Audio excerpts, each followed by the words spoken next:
Intinya adalah ketuhanan yang Maha Esa, God-centered. Kita bangsa yang mengakui adanya Tuhan.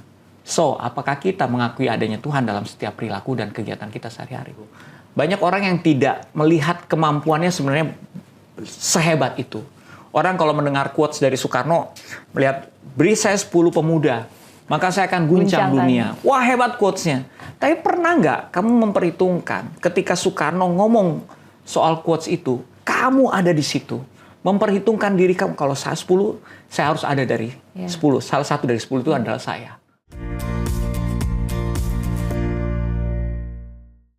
Menjadi salah satu anggota grup vokal terkenal dan juga tokoh yang menginisiasi gerakan nasionalisme dan anti-radikalisme.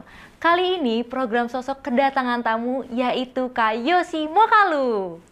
Thank you udah datang dan menyempatkan waktunya ke media Nawacita, Kak. Terima kasih juga sudah mengundang. Apa kabar, Kak? Ya ampun, idola aku nih. Zaman dulu waktu Project Pop ya, Kak? Iya. Gimana kabarnya, Kak?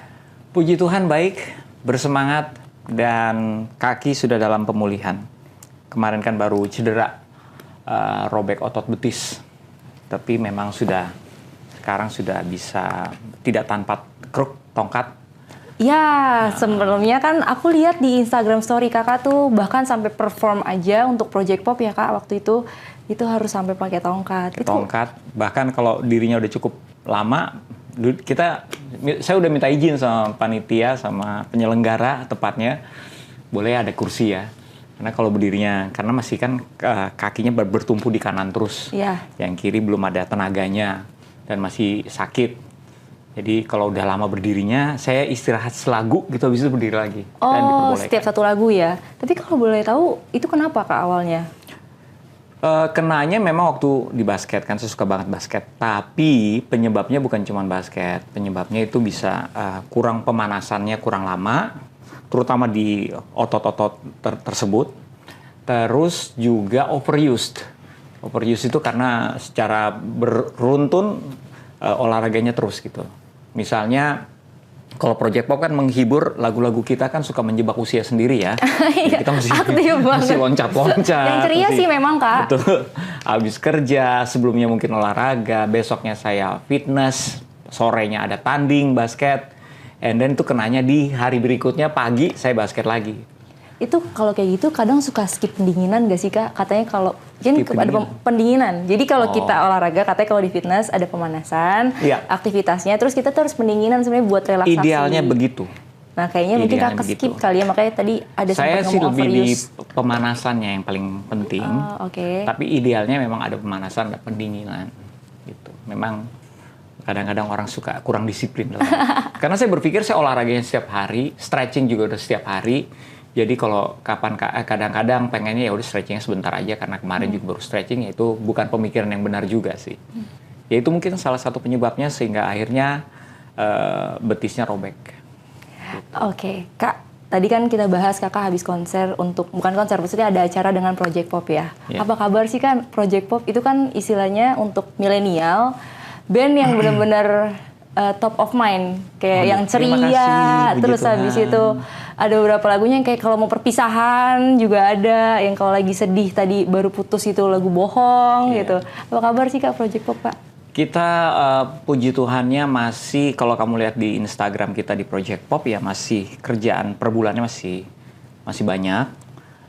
Ada festival juga masih ada, dan banyak juga pekerjaan yang sifatnya internal kayak company gathering, awarding, family gathering, itu kan gathering kan internal, wedding gitu lah ya. Jadi kita masih menghibur, tepatnya masih menghibur, itu kesibukannya. Sambil seharusnya kita punya, ini ada satu proyek yang tertunda, hopefully tahun ini bisa diselesaikan, yaitu album seperempat abad, karena kan kita sudah 27 tahun. Jadi ada album seperempat abad, ada lagu-lagu lama yang kita nyanyikan featuring, dan ada lagu baru. Berarti kalau saya nggak salah dari tahun 96 ya, Kak, umurnya. Project seumuran sama saya itu. Wow. Berarti maksudnya sampai sekarang orang-orang tuh masih pada suka kayak Gen Z sama Alpha itu masih nikmatin lagu kakak kalau penonton ya? Nah itu surprisingly ya balik lagi kita juga bersyukur karena ternyata kalau ngisi pensi kan isinya sekarang Gen Z ya. Betul. Kalau Alpha itu mungkin SMP ya, SMP, SD itu apa. Tapi pensi SMA kita ada beberapa. Di tahun ini ada beberapa pensi SMA. Bahkan waktu kita ulang tahun kita melombakan untuk mau memberi hadiah bagi SMA yang mengadakan pensi, kita manggung gratis. Wow. Gitu. Jadi mereka syarat ikutan lombanya mereka buat video dari salah satu lagunya Project Pop. Dan banyak yang ikutan. Artinya ya puji Tuhan ternyata anak-anak Gen Z ini kenal juga dengan lagu-lagunya Project Pop. Ada sih beberapa kasus sekolah yang cukup strict. Jadi kalau mereka buat acara seperti pensi, yang milih pengisi acara itu harus melibatkan guru dan orang tua. Nah, bisa juga tuh kita bisa dipilih dari guru dan orang tua karena mereka kejamanan dengan Project Pop. Kena semua. Jadi semua kena kan generasinya, Kak. Ya itulah alasannya kenapa kita juga kadang-kadang sering mengisi family gathering. Karena menurut survei apa yang kita temukan di lapangan, kita memang segmentasi cukup lebar. Nah, kan 27 tahun itu bukan umur yang muda untuk sebuah band atau grup band ya, Kak. Nah, Project Pop sendiri dalam 27 tahun ini pernah nggak sih, Kak, kayak mungkin ada slack-nya atau apa? Karena kan kayaknya biasanya kalau band-band lain tuh pasti ada... Jelas sama. Ada yang ditukar, ada yang perubahan, kayak gitu. Kita untuk personil inti itu tidak pernah ada perubahan. Ya. Dulu bertujuh, pengurangan ada, perubahan nggak ada. Dulu bertujuh, terus ketika Krismon yang awal dulu 98, akhirnya dia sudah salah satu personil kita ini, ya sekarang dia produser, dia belakang layar, dia film, dia punya production. Deciding untuk mengambil tujuan hidup yang berbeda, tidak lanjut. Jadi dia sempat ada di album kita yang Lumpia versus Bapia, namanya Hilman. Jadi kalau nanti ada yang mau cari tahu, oh emang dulu bertujuh, iya ada satu namanya Hilman di album kita yang awal 96 itu Lumpia versus Bapia ada dia. Lalu di kalau nggak salah di Tua Gapat juga dia masih ada, itu album yang kedua. Tapi setelah itu udah nggak ada. Jadi itu yang terakhir tuh Tua Gapat ya. Berarti sisa berenam. Tapi pemikiran tersebut sudah lahir di Krismon waktu zamannya Krismon. Dia sudah berpikir, oke, kayaknya saya pengennya lebih menjadi di belakang layar. Lalu kita kehilangan satu anggota kita karena sakit, yaitu Oon. Tapi kalau masih balik lagi ke pertanyaan utama tadi, apakah kita pernah konflik atau bertengkar? Ya sering lah kita, apalagi di awal-awal. Karena menjadi sebuah kelompok ya, grup vokal. We call it grup vokal. Grup vokal. Karena bandnya kita itu outsourcing kan. Walaupun dalam outsourcing ini pun kita jarang banget ganti personil. Sampai orang-orang ini harus, dia punya band lain yang mereka harus komit di situ, fokus di situ. Kayak misalnya gini, kita pernah sama Ari The Groove. The Groove tahu. Dia basis kan. Dia kan harus komit ke sana gitu. Betul. Terikat biasanya. Dulu ada Erwin Bragi, gitaris kita, sama. Diat Yofi Denuno, gitarisnya, itu juga pernah jadi gitarisnya Project Pop. Begitu, iya. Jadi ada proyek-proyek yang membuat mereka akhirnya harus keluar dari kita dan fokus dengan proyek mereka. Gitu. Bahkan produsernya Tulus, Ari Drum sama kakaknya tuh, itu dulu Project Pop juga. Jadi kalau bicara soal personil band kita itu sebenarnya rata-rata jarang sekali berubah udah berapa tahun ini. Kita biasanya yang itu terus.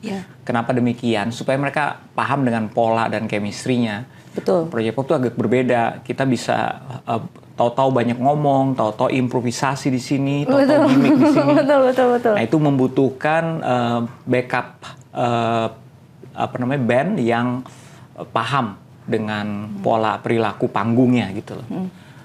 Dan menurut aku ya, Kak, Project Pop itu punya lagu menurut aku nggak bisa ditebak. Galaunya ada, cerianya ada, tapi di dalam lagunya pun kadang ada yang komunikasi gitu. Maksudnya ada yang orangnya aja ngomong, bukan alunan lagu. Itu sebenarnya dasarnya tuh apa sih, Kak, dalam pembuatan lagu itu? Dan siapa aja yang berkontribusi dalam pembuatan lagu itu? Oke, kalau kontribusi pasti semuanya. Tapi memang porsi-porsinya berbeda karena talentanya berbeda. Oke. Kayak saya mungkin banyak membuat lagu di situ. Oke. Tapi saya buat lagunya pun gini, karena kita tahu ketika kita ngumpul bareng, buat lagu bareng, semuanya memberikan sumbangan, itu prosesnya jauh lebih lama. Karena menyatukan ide. Betul. Lebih bagus yang punya ide awal, dia yang trigger, tapi dia menyelesaikan sampai hampir kayak benar-benar sudah jadi gitu ya. Lalu dia kasih ke anak-anak, nih silahkan di QC, apa yang mau diganti liriknya, ada usulan apa gitu. Itu lebih cepat proses produksinya. Tapi kan itu kita ketemukan dengan ya itu tadi ya, ada prosesnya, ada konfliknya, ada bertengkarnya gitu ya. Nah, untuk ide sendiri macam-macam. Karena kan nggak semua lagu saya yang tulis. Ada beberapa yang tulis, misal Gugum ada dia nulis bukan superstar. Kalau saya itu pacarku superstar gitu kan. Oh iya. Terus ada apa namanya lagu kayak yang cukup keroyokan liriknya itu juga Ingatlah Hari Ini karena Ujo ada ngasih lirik di situ Iya, gitu. Itu best, itu sering dipakai anak-anak sekolah buat perpisahan. Betul. Pasti itu wajib ada itu. Tapi kalau balik lagi kenapa kamu nanya ini nggak ketebak lagunya kayak gimana? Karena gini, kita itu kan adik-adiknya dari P Project ya, kita generasi berikutnya dari Project P atau P Project, di mana mereka punya menu album adalah parodi. Oke. Atau yang kita kenal dengan plesetan. Mungkin banyak yang belum tahu bahwa parodi itu berbeda dengan komedi. Iya, beda Parodi sih bisa biasanya. berkomedi, tapi komedi belum tentu parodi. Betul. Nah, parodi itu plesetan. Lagu aslinya ada, liriknya diganti. Itu plesetan. Nah, itu menunya abang-abang kita kalau menghibur. Oh, oke. Denny, Isur, Daan, itu dulu zaman itu mereka terkenalnya dengan parodi. Ada lagu Mencontek, terus ada Anjingku Melolong, apalah banyak. Terus ada Iya, Copenhagen, maksudnya, banyak lah. liriknya tuh apa ya? Antrilah di Bisa ditebak loket, juga tabrak gitu. lari. Nah itu parodi semua. Kita harus original song. Jadi lagu komedi yang original. Karena komedi itu adalah sesuatu yang relatif, artinya sense of humor orang berbeda. Betul. Makanya kita perkaya dengan unsur kreatif. Supaya ketika lucunya relatif, tapi unsur kreatifnya akan memberikan apresiasi tersendiri. Ngerti ya? Jadi kayak misalnya gini, metal versus dugem. Iya. Metal versus dugem itu kan unsur kreatifnya apa? Karena bukan cuma soal aransemen lagu metal disatukan sama lagu dugem, tapi ada gimmick ngangguk sama geleng. Iya, Karena iya. metal kan ngangguk dung. Kayak orang yang denger tuh ikut gitu, kayak terhipnotis buat lo ikut. Kalau lagi metal lo ngangguk. Iya, iya. Tapi itu gimmick kreatif kan. Apakah itu lucu? Mungkin untuk beberapa orang lucu, mungkin untuk beberapa orang tidak, biasa aja. Tetapi karena ada kok kepikiran yang ngangguk sama geleng diadu, Iya. nah itu kan kreatif namanya. Betul. Unsur-unsur kreatif itulah yang kita tambahkan dalam beberapa lagu kita supaya dapat nuansa komedi secara keseluruhan. Jadi menurut kita Project Pop, lagu yang komedi dan punya unsur kreatif, jadi bukan cuma komedi saja, itu akan menghibur. Dan menghibur itu biasanya didefinisikan dengan lagu yang komedi. Padahal sebenarnya intinya menghibur. Gitu, akan lebih menghibur.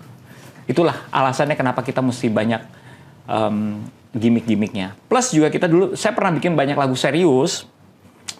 Yang judulnya apa tuh, Kak? Lagu Ade tuh serius. Iya, sedih sih itu. Bahwa kaulah seorang malaikat di hatiku. Itu kan serius banget kalimatnya. Adeku sayang. Cuma memang agak kepelintirnya pasti adekku. Nah, jadi gitu. Ya itu contoh kan. Jadi begitu kita bikin serius, kan label nanya. Iya. Ini di mana Project Popnya gitu loh. Ini terlalu serius. Harus. Jadi kita cari akal gimana caranya supaya lagunya jadi komedi. Akhirnya dibikinlah saut-sautannya. Ya, jadi adeknya tuh nyaut terus. Iya, Adekku si sayang. Katikanya kan. Iya bang. Jangan dulu dijawab. Kenapa bang? Gitu. Iya, Ya itu. iya, Jadi iya. itulah yang menyebabkan beberapa aransemen jadi kayak ngobrol. Ada gimmicknya. Karena kita harus mempertahankan unsur kreatif dan komedinya. Nah, kalau boleh tahu Kak, untuk Project Pop sendiri itu suka dukanya apa sih Kak selama 27 tahun berkarir?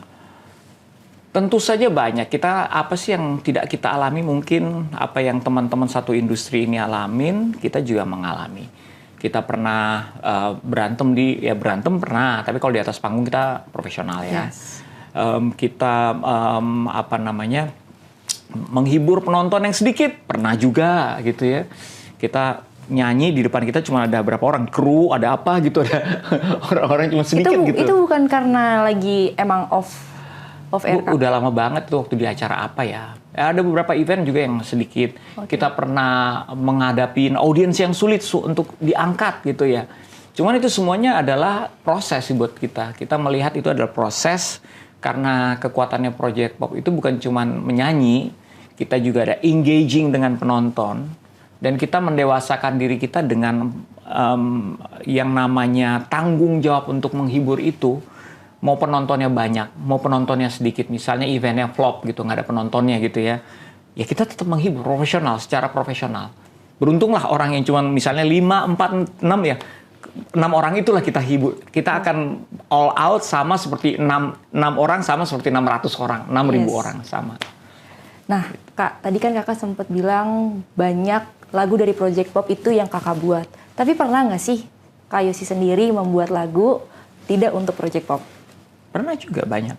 Apa tuh Kak salah satunya? Saya pernah buat film, buat soundtrack film Langit Biru. Terus pernah juga untuk, kalau di, saya kan pernah punya YouTube channel bersama teman-teman di Cameo Project. Oh iya, aku tahu tuh Kak. Cameo Project itu kalau kamu sekarang ke channelnya juga di situ ada, di playlistnya tuh ada Yosi Mokalu X Cameo. Nah itu video-video saya. Itu banyak lagu, banyak musical. Lagu-lagu yang bertema nasionalisme juga banyak, lagu yang bertema literasi digital, iklan layanan masyarakat gitu. Jadi itu lagunya bukan buat Project Pop, tapi buat, karena ada yang serius ya, ada juga yang lucu tapi untuk anak-anak Cameo gitu. Jadi intinya membuat lagu selain buat Project Pop ada beberapa, cukup banyak, buat orang juga ada gitu ya. Saya pernah bikinin buat Ivan Gunawan. Untuk apa Kak? Event pageant gitu? Waktu itu si Rosa Ocha yang minta gitu, bikinin dong lagu buat Ivan Gunawan, gue mau iseng produserin, dia bilang gitu. Okay. Terus pernah bikinin lagu buat beberapa, buat weddingnya Ogi, ada Ogi Pantinus ada lagu. Terus ada buat Klanting dulu, ada, tahu nggak Klanting itu di mana ya, Trans itu apa acaranya aja ya tahu ya, ada pengamen jalanan yang sampai final lah. Oh, oke. Okay. Terus ada Hudson, tahu nggak Hudson yang bisa nyanyi cewek cowok. Nah itu juga pernah saya bikinin lagu. Ada lagu juga untuk orang yang artis cilik yang pengen, ada buat Angel Elga juga. Jadi beberapa lagu sebenarnya susah saya kalau ngingat semuanya, tapi ada beberapa berarti yang memang passion Kakak sebenarnya juga ada. Kalau di Project Pop pembagiannya mungkin di pembuatan lagu kali ya Kak? Ya kalau memang itu namanya rights dari pencipta, beda sendiri. Oke. Okay. Jadi ada hak pencipta, dia melekat sama pencipta. Hak performing kepada yang perform semuanya. Oke. Okay. Gitu. Nah itu kan untuk membuat lagu nggak semua orang bisa, dan nggak semua orang yang di grup vokal atau menjadi penyanyi bisa bikin lagu. Iya. Itu Kakak belajarnya dan prosesnya akhirnya bisa menciptakan lagu itu tuh kayak gimana Kak? Nah ini menjelaskannya bisa singkat aja kalau Kak. Saya berusaha sesingkat mungkin. Okay. I can only tell you this ya. Ini talenta. Namanya talenta. Jadi secara teorinya ya dipimpin oleh spiritual thing. Ya kita menyebutnya Roh Kudus gitu ya, memimpin kita. Talenta tuh seperti itu.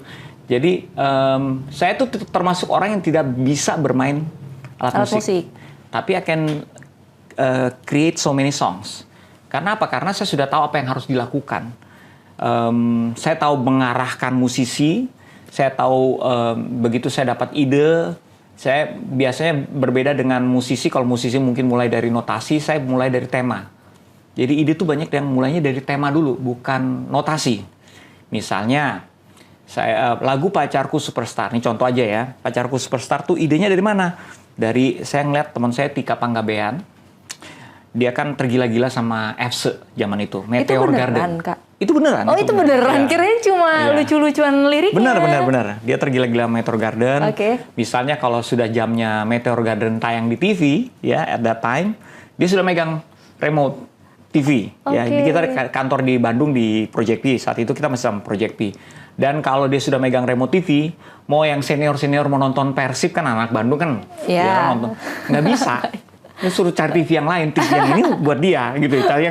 Tapi yang lain TV-nya kecil, nggak bisa. Pokoknya tetap harus sedemikian ya. saking Sukanya ya. dan nggak ada yang berani lawan nanti kan. Iya. Karena dia satu-satunya ya, perempuan kan di Project V. Jadi tergila-gilanya dia sama itu membuat saya jadi wah ini bisa jadi lagu tema kan, Pacarku Superstar. Dan ternyata relate sampai sekarang. Orang banyak yang pengen punya pacar superstar, Betul. right? Notasinya bagaimana? Notasinya tebak-tebak. Tapi gini, dengan kita sering mendengarkan banyak lagu, terus bergumam, menyanyikannya gitu, kita akan jadi familiar dengan beberapa notasi. Terus pakai feeling jadinya saya. Beberapa pakai feeling gitu. Sampai sekarang juga notasi itu banyak yang pakai feeling saya dengar. Ini kalau dari sini ke sini enak, dari mayor ke minor ini enak, dari ini. Jadi ada transisi gitu. Tapi saya nggak bisa nulis not. Saya cuma Karena terbiasa dengernya juga sih, Kak. iya, saya akhirnya. paling rekam ya gitu. Iya. Terus kayak misalnya gini. Kan ada kata-katanya dia berada jauh di sana. Kenapa harus naik? Karena di sana. Iya. Dan aku di rumah. Kenapa turun? Ngasih tahu Karena di sini. di rumah. Oh, gitu. tersirat ya Iya, sebenarnya ya. Jadi dibayangkan, dirasakan. Jadi buat saya pendekatan bikin lagunya itu beda. Kayak gitu, cari tema, dirasakan, lirik juga dirasakan. Kalau kita ketemu lagu misalnya gini ya, lagu Dangdut is the Music of My Country, Iya, itu asik itu sih. tema dulu. Temanya saya mau bikin lagu dari perpindahan dari rock ke dangdut. Yes. Kenapa demikian? Karena sebelum lagu itu ada, Project Pop kalau manggung, itu kita suka medley lagu Limp Bizkit. Oke. Ada yang tahu Limp Bizkit? Limp Bizkit ada yang tahu? Limp Bizkit gitu. Tahu tapi nggak banyak dengar. Rollin, judulnya Rollin gitu. Rollin. Terus tiba-tiba ada pindah, kaget gitu. Tak sungguh mati aku jadi penasaran.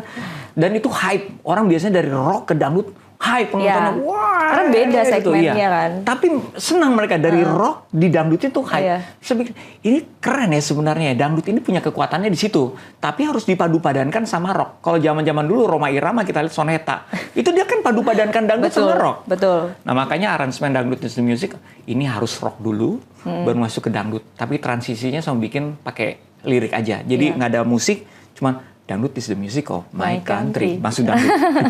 Dangdut is the music of my country. Smooth ya mainnya ya, Kak. Cuman kan ide itu gimmick, Iya, mulainya dari situ. Nggak mulai dari the whole song, ketukannya kayak gimana, bagannya kayak gimana.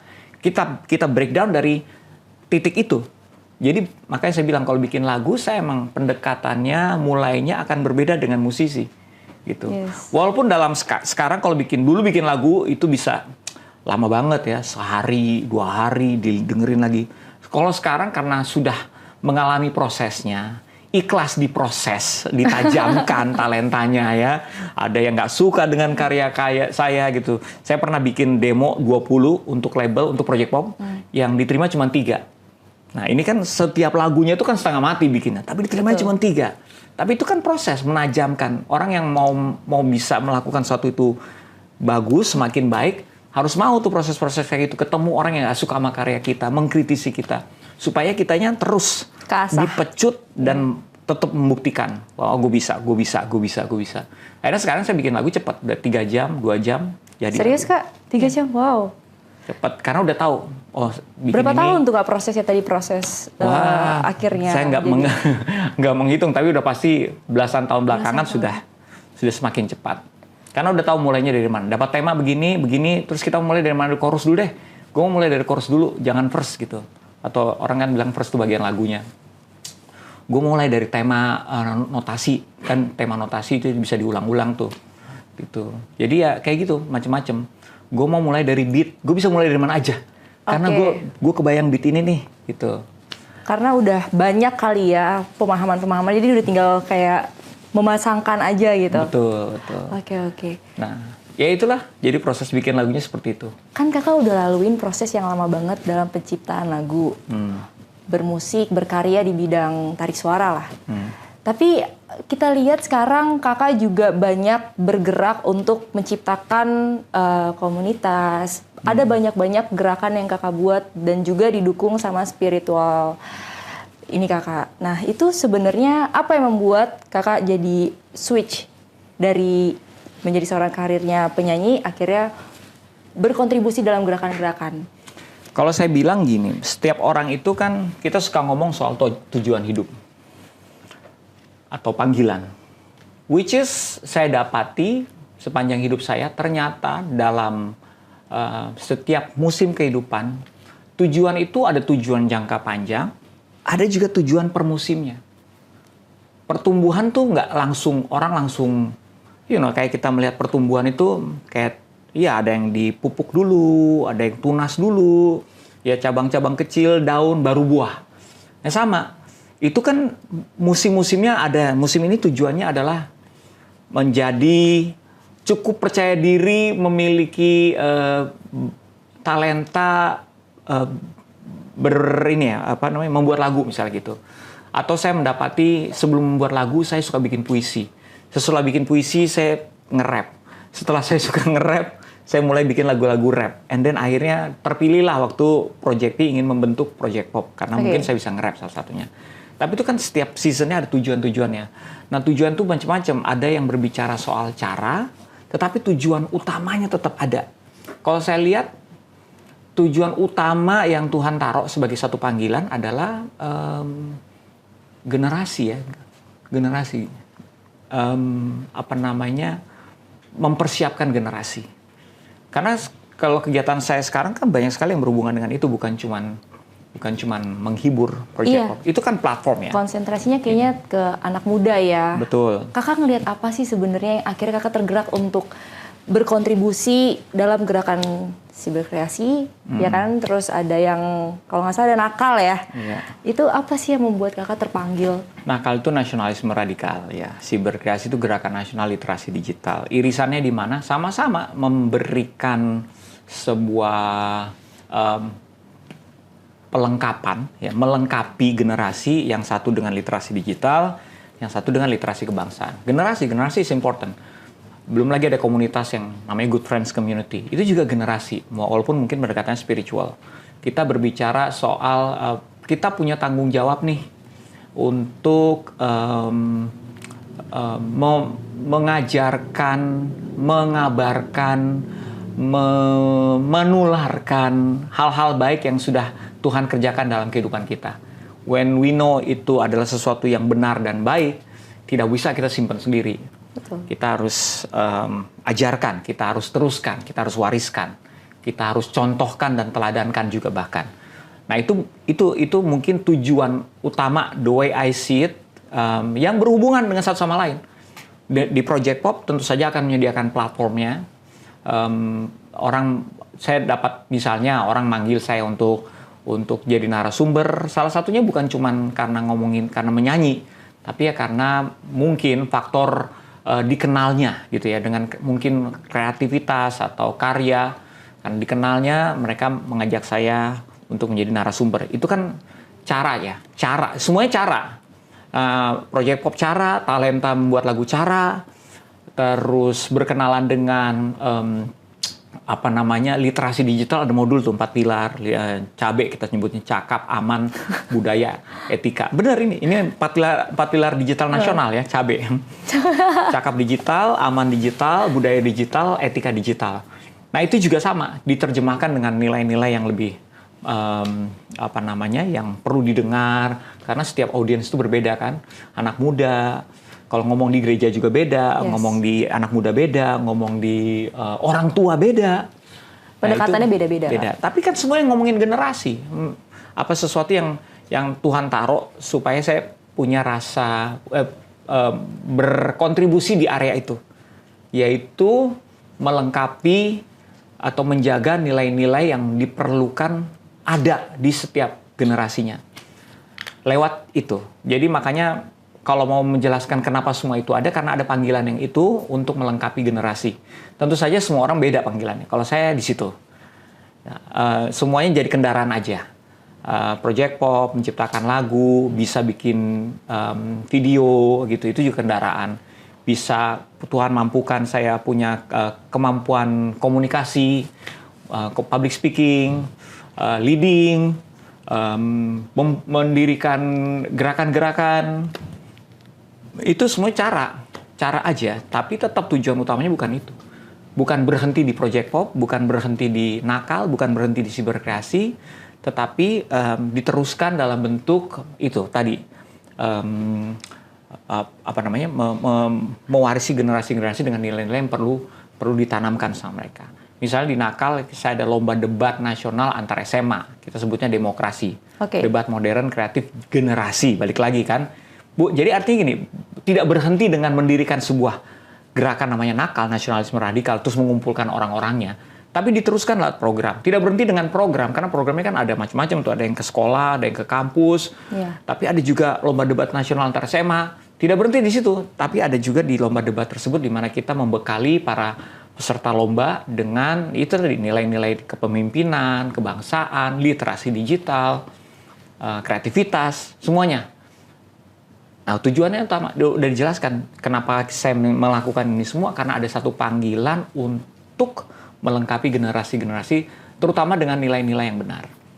Kak, dengan banyaknya aktivitas yang tadi Kakak sampaikan, ada siberkreasi, ada juga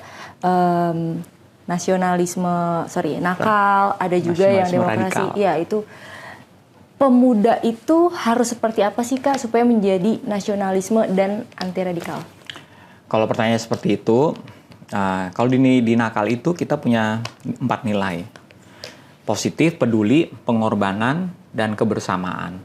Positif itu bicara apa sih sebenarnya?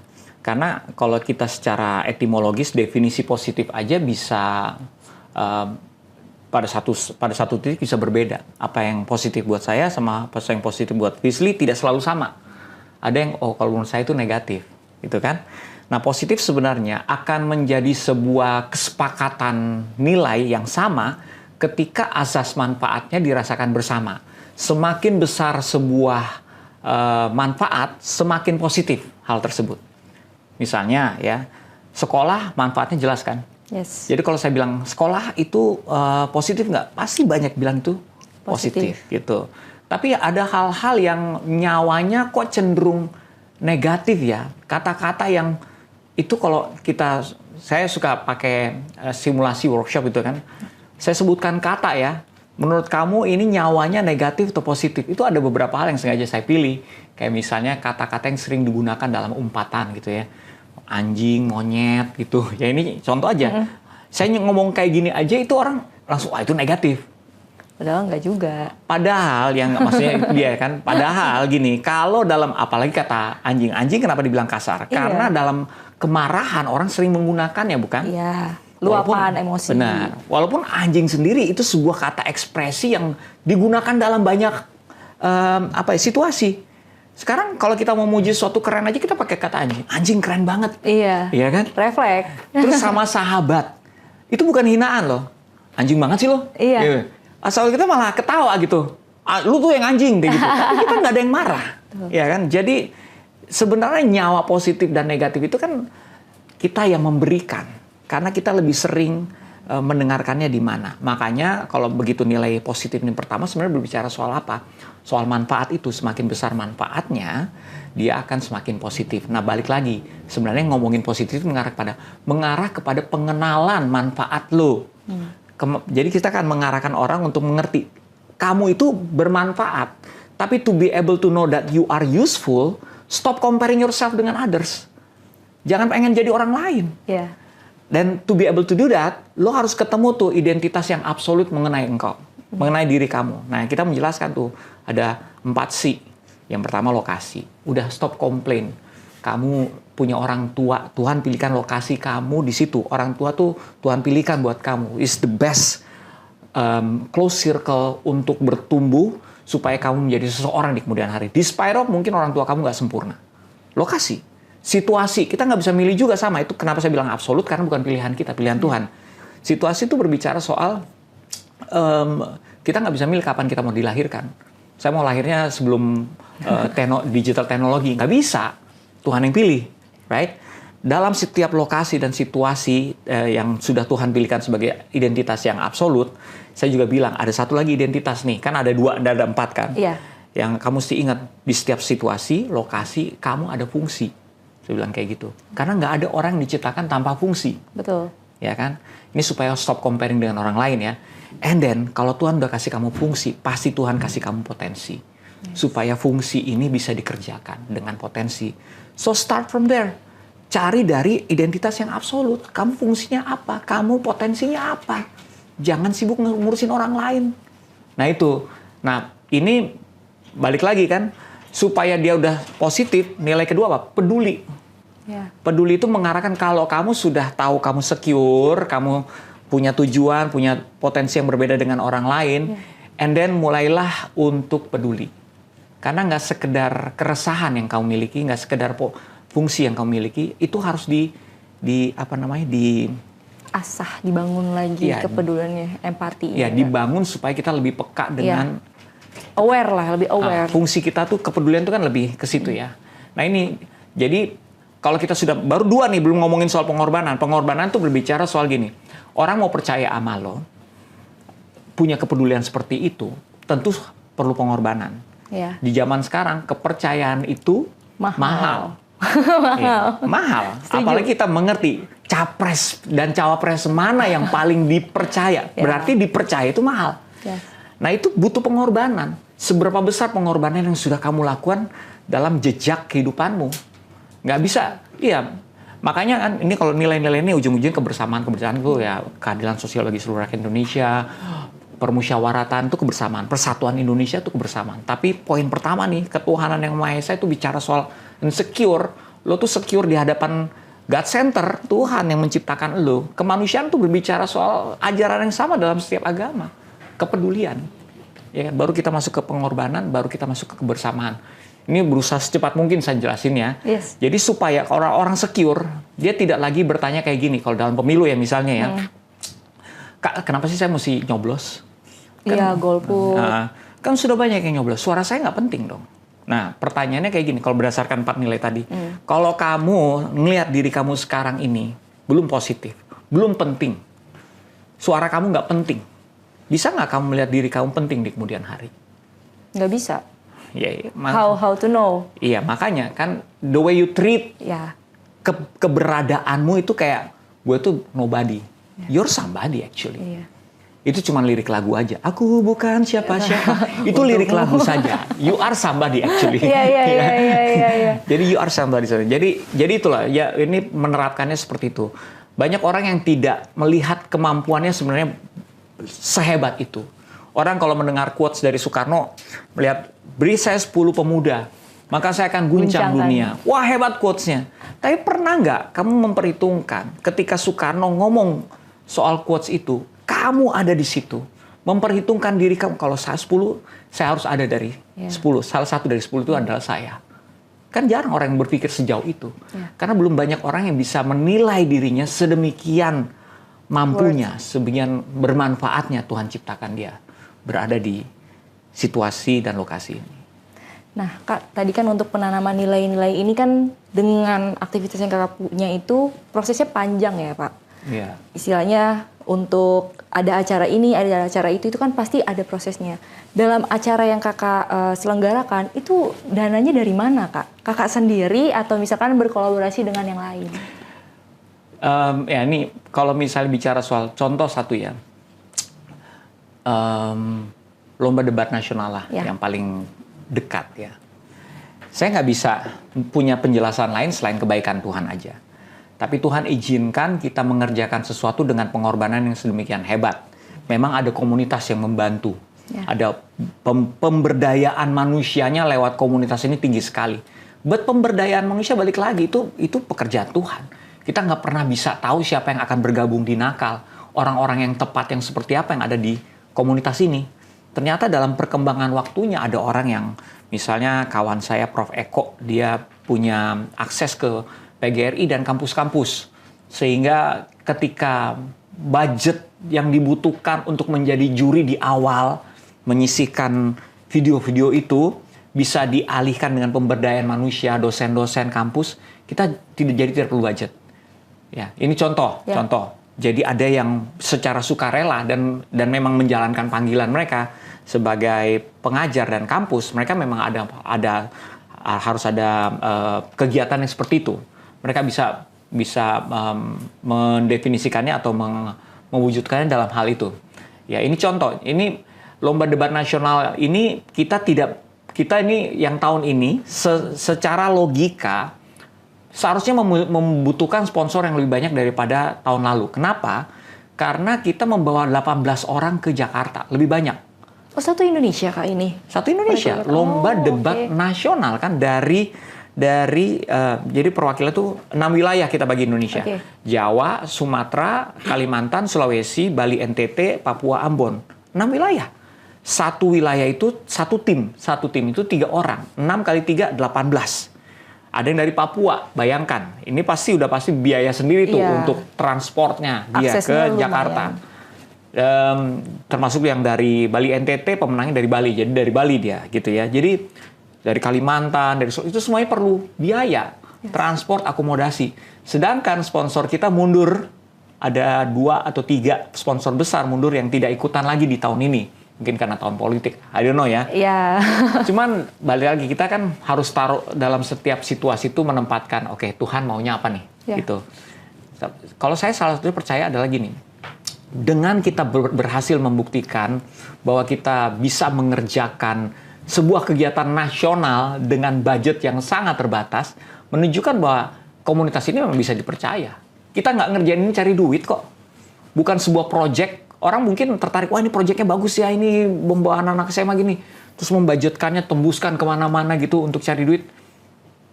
Kita nggak seperti itu dari tahun pertama, ini kan tahun kedua ya. Dari tahun pertama dan tahun kedua kita nggak nyari duit. Kita nyari pemimpin. Karena visinya Nakal itu mencari pemimpin masa depan yang berjiwa nasional dan mencari Pancasilais. Yaitu, kita mencari pemimpin. Nah gini, itu juga salah satu alasan kenapa jadi banyak juga yang perlahan-lahan ikut mau bergabung dengan Nakal ini. Karena mereka mempercayai, melihat dari jejak kegiatan kita, apa yang kita kerjakan selama ini. Itu sebuah cerita. Itu kepercayaan itu bisa lahir dan ditumbuhkan dan diperkuat dengan pengorbanan seperti ini. Bahwa mengerjakan, nggak enak ya ngerjain lomba debat ya, but you be able to do it. Gak enak tuh dalam pengertian sponsornya kurang, lo mesti berjibaku kiri kanan untuk makan per hari aja. Kita bertanya nih, ada yang mau nyumbang buat makan ini? Gitu. Menggerakkan komunitas, ada yang tergerak, ada yang memang, siapapun yang di situ. Jadi semuanya memang sudah Tuhan atur sehingga kita punya cerita di mana kita mengerjakan event yang bermanfaat dengan pengorbanan. Itu lebih berharga sebenarnya daripada mengerjakan sebuah event terus pengorbanannya jadi berkurang karena mudah saja semua orang bisa mengerjakan event dengan budget yang ada. Ngomong soal pengorbanan Kak, istilahnya Kak kan seorang musisi melakukan pengorbanan yang care tentang nasionalis, terus tentang anti radikal, yang dimana itu sebenarnya dibutuhkan sama negara. Bahkan orang-orang yang menjadi pemimpin atau memiliki kekuasaan di negara ini belum tentu se-aware itu. Nah, kira-kira nih Kak, ke depannya, ini Kakak memang akan menuju ke politik untuk bisa menyuarakan itu lebih luas lagi atau gimana Kak?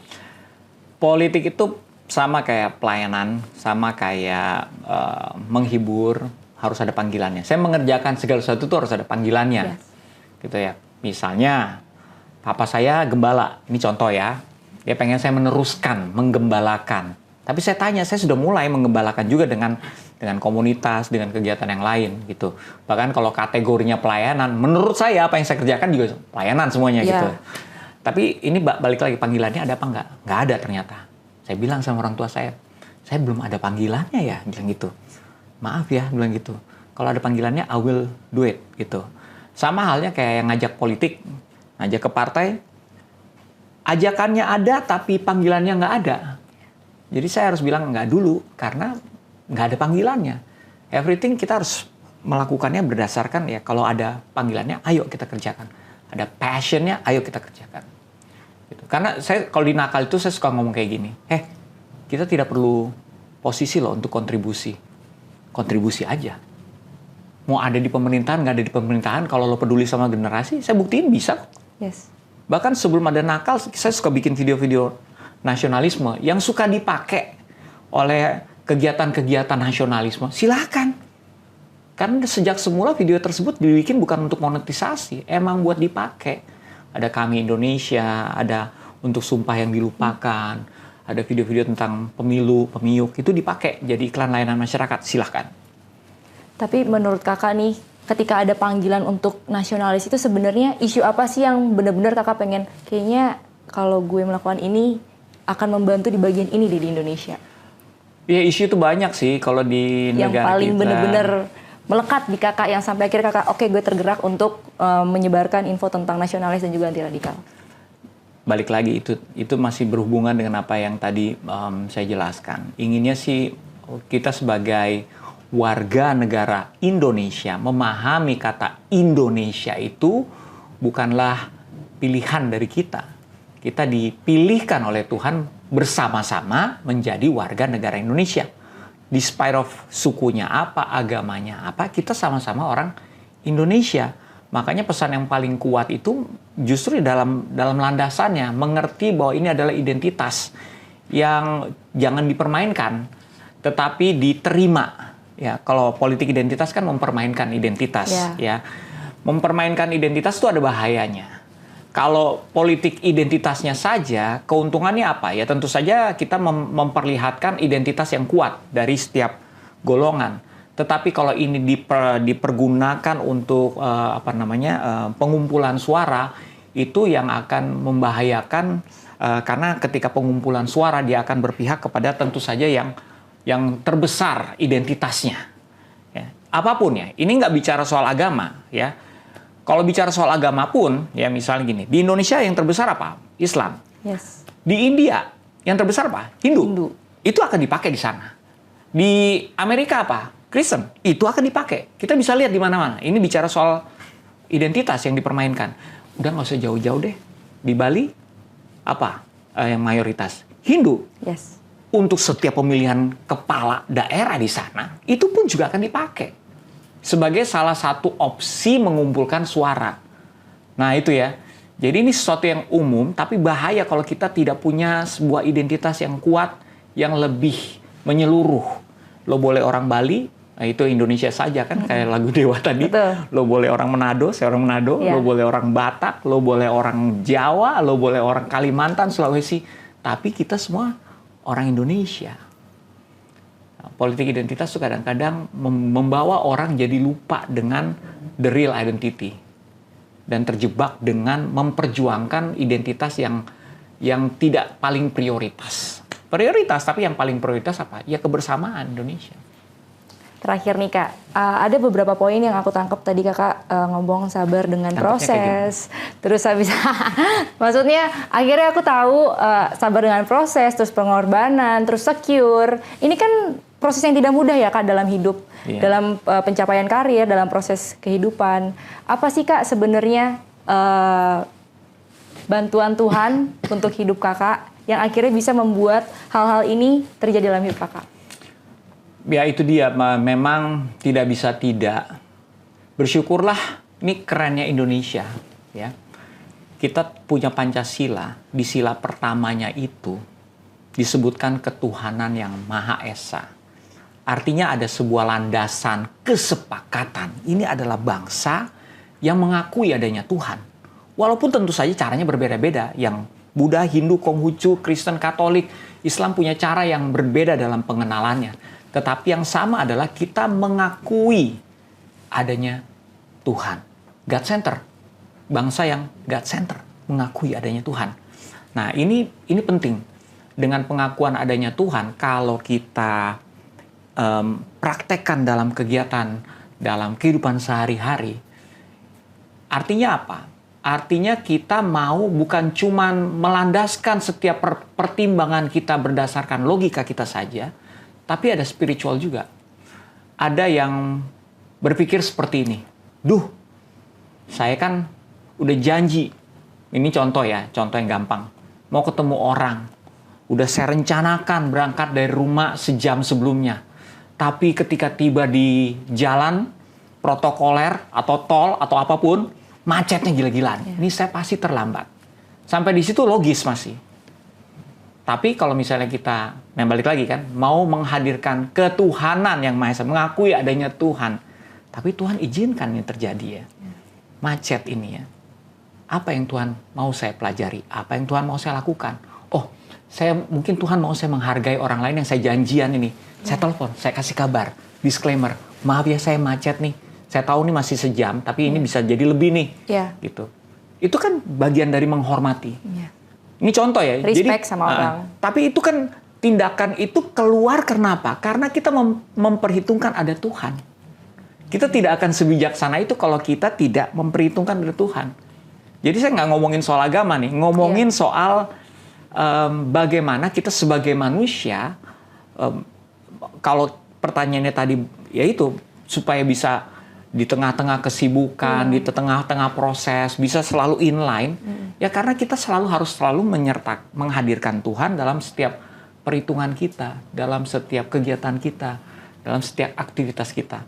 Gampang nggak itu? Ya nggak gampang. Enggak. I'm not saying this gampang. Saya selalu memposisikan diri saya sebagai pembelajar juga kok. Kita sama-sama pembelajar lah. Cuman that's what I learn. Dan itu adalah sesuatu yang baik untuk dibagikan kok. Semua orang bisa mencoba mempraktekannya. Karena memang sesungguhnya Tuhan itu kan omnipresent. Dia ada di mana-mana kok.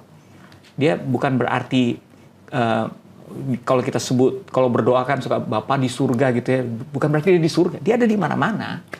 Gitu. Itu cuman memberikan sebuah kemuliaan dan penghormatan dia ada di surga gitu. Tapi dia sebenarnya ada di mana-mana, ada di hati kita, ada di mana di ruangan ini.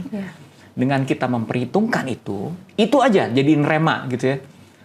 Kita akan jadi orang yang lebih bertanggung jawab, lebih berhati-hati. Kan ada dia.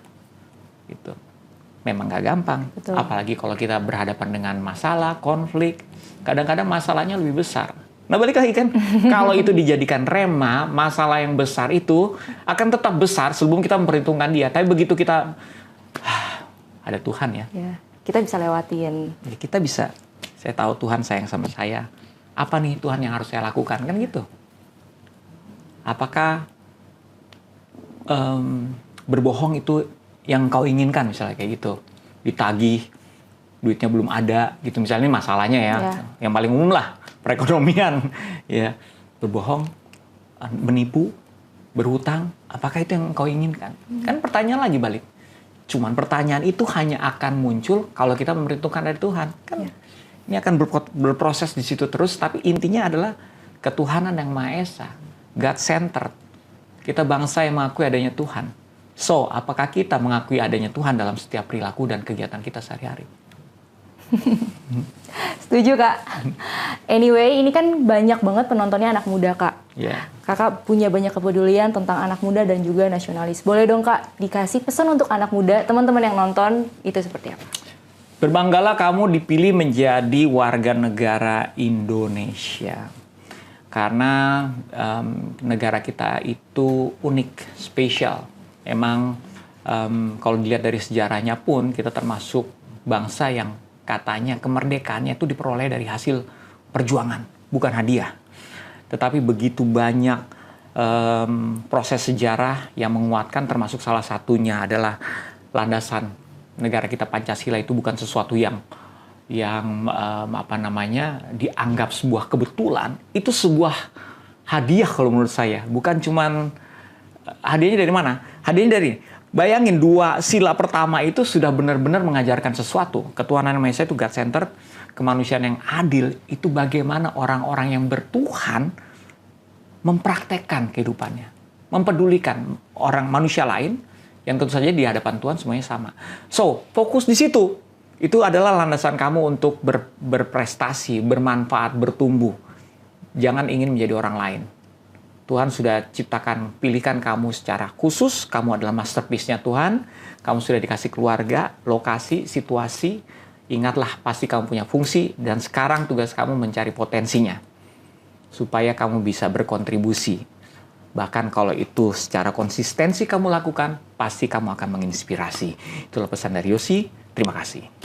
Thank you Kak, thank you Banyak udah sinya, mau share dan juga akhirnya mau datang ke Nawacita. Makasih untuk waktunya Kak. Sampai Dengan senang ketemu hati. nanti di lain waktu buat teman-teman juga. Thank you Kak. Thank you, terima kasih semuanya. Semoga memberkati.